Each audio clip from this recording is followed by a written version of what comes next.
Hello and welcome to Attic Raiders Retro Reviews, where today we're going to be taking a look at a vintage game with plodding policemen and sneaky thieves. Join us as we take a look at Cops and Robbers. Cops and Robbers was released by Waddingtons here in the UK in 1988 and by different distributors across Europe. Didn't come out in the US though. Of particular note are the German and Swedish versions, which have slightly different road layout and artwork from all the other versions which were released. The Swedish version in particular is interesting because it's got much more of an adult theme in with this style of artwork, particularly on the box cover and on the board. This is a 2 to 6 player game for ages 8 and up, where players have got to take on the role of coppers, trying to track down Slippery Sid as he moves from hideout to hideout, running away, being all evasive like. You've got to track him down, corner him and capture him in order to win the game. As you can see, like most of Waddington's games of this time, we've got a long box with a big photograph and little ones down the side showing more detail. This for me is where it loses points straight away because it doesn't have some of that lovely box art that Waddington's was known for during this period. Instead, it's got a big photograph of kids playing dress up. And what kind of fool does that, eh?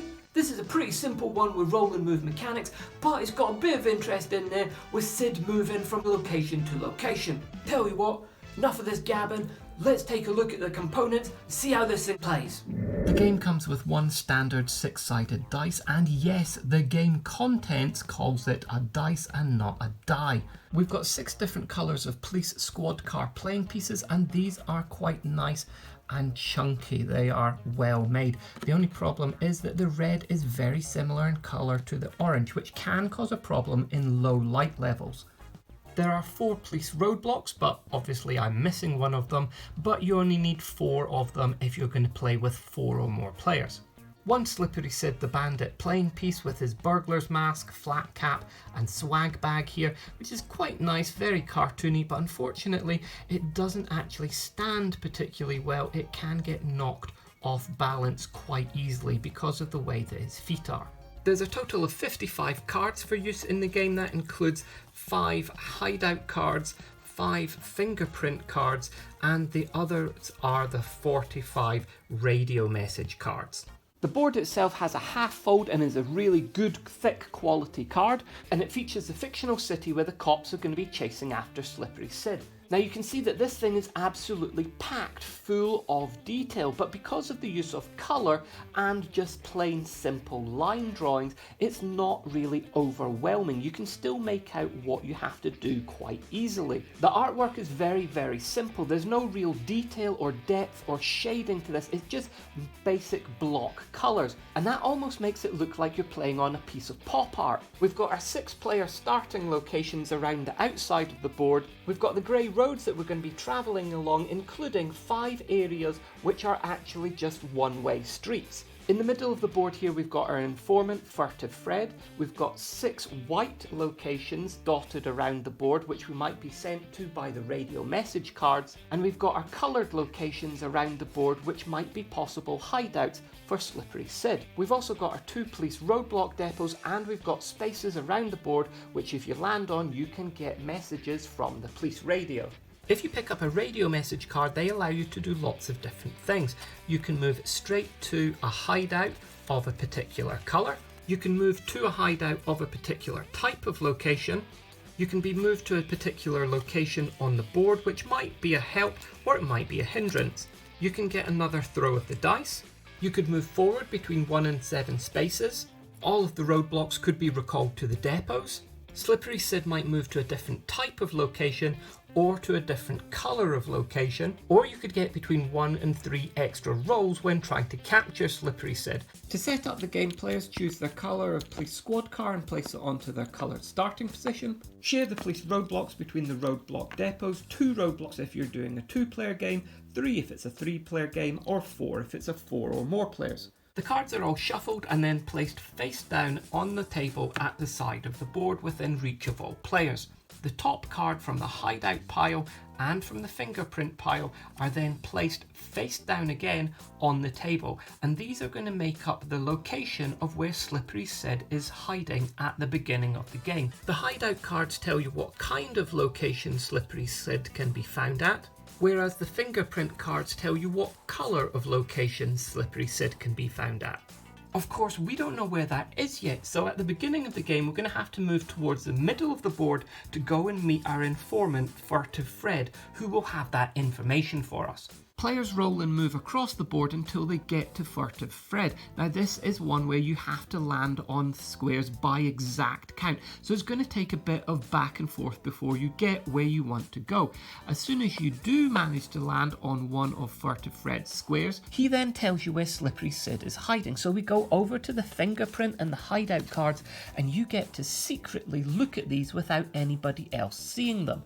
So from here we can see that Slippery Sid is hiding at the orange factory on the board.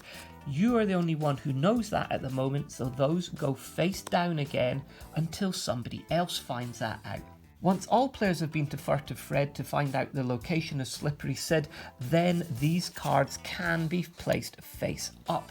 Once everybody knows where Sid is hiding, then he can actually be placed in his hideout on the board. But he shouldn't be put there until everybody knows, because then you've got secret information which gives you an advantage. Of course, the orange factory is very, very close to where I am just now, so it shouldn't be very difficult for me to get there. However, Sid might move before I get there. If a player rolls and lands exactly on the roadblock square, then they can take the roadblock and keep it for themselves. That means that on any of their subsequent turns, instead of rolling and moving, they can choose to place a roadblock down anywhere on the board, as long as it's not a white or a coloured square.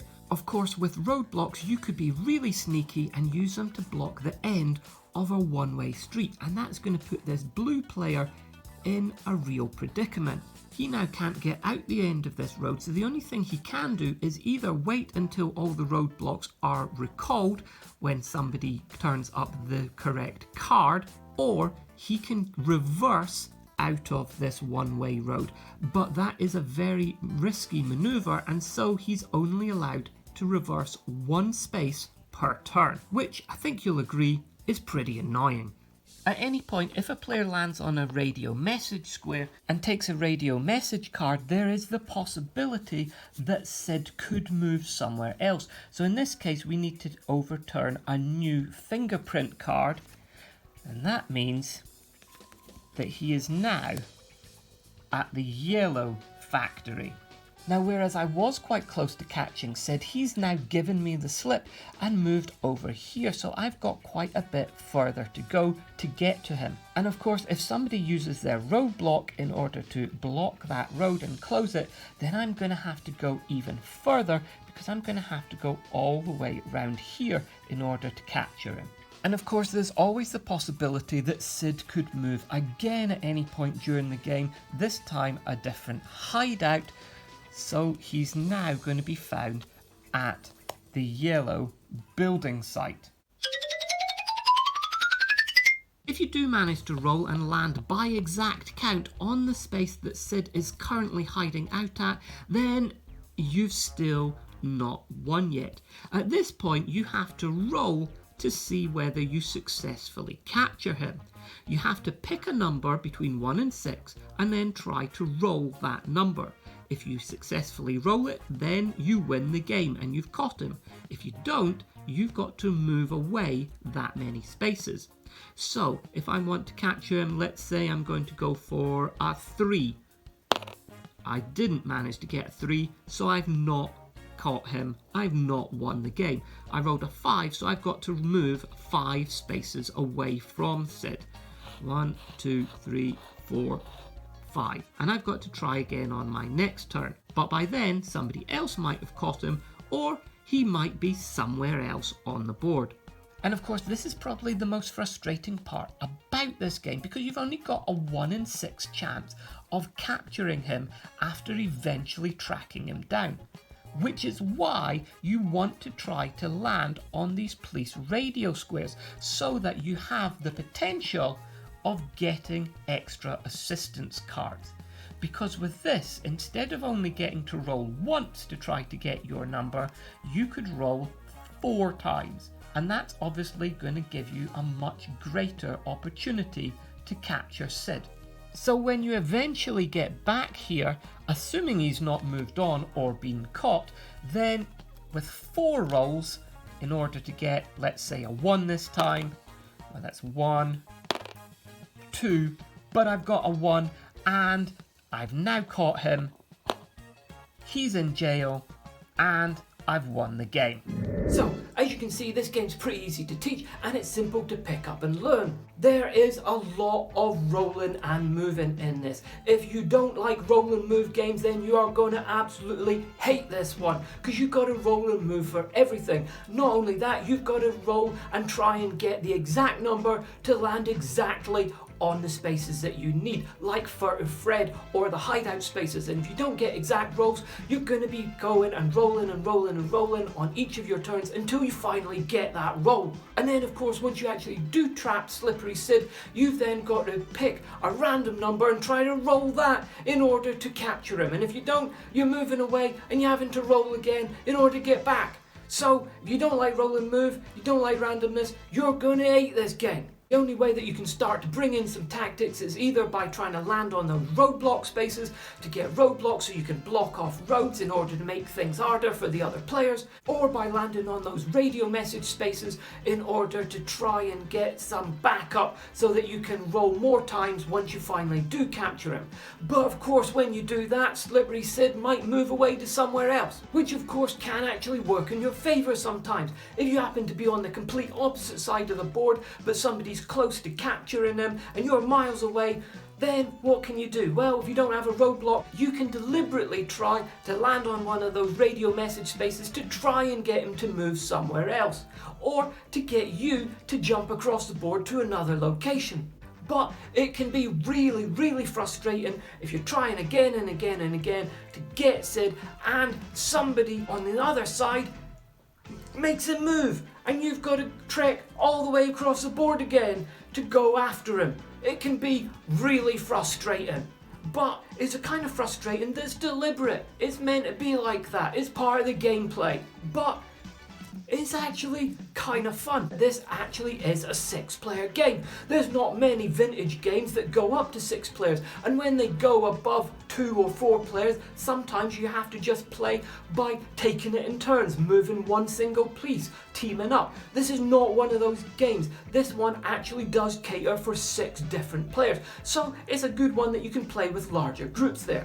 It's a bit weird though, it's the timing on this game. If you happen to manage to turn up at a location where Sid is really close to you at the start of the game and you get there, you choose a number and you roll it straight away, that's the game over, and the game can be over in between 5 and 10 minutes. But sometimes if people keep moving, keep landing on those radio message spaces and getting Sid to move elsewhere on the board, it can last half an hour, 40 minutes. So you've got no idea how long this game's going to last. It's really, really variable. Sometimes it's over like that, and sometimes it really, really drags. So, is it one that I would actually recommend? Well, for most people, no, probably not. There's a lot of tedium to this game. It does start to get boring. My wife does not like playing this one at all. But I've actually got a bit of a soft spot for this game.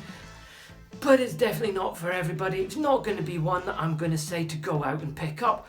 But I do like it myself. If you're looking for a game that's robber themed with thieves and trying to catch people, there's definitely better ones out there, and I've got quite a lot of games like that because I do like this theming, so I will be checking them out in the future. Until then though, if you've liked what you've seen, please remember to subscribe and drop a comment down below. Love finding out from you guys what you think about things and whether you've played these games or not. Until next time though, this is Attic Raiders Retro Reviews.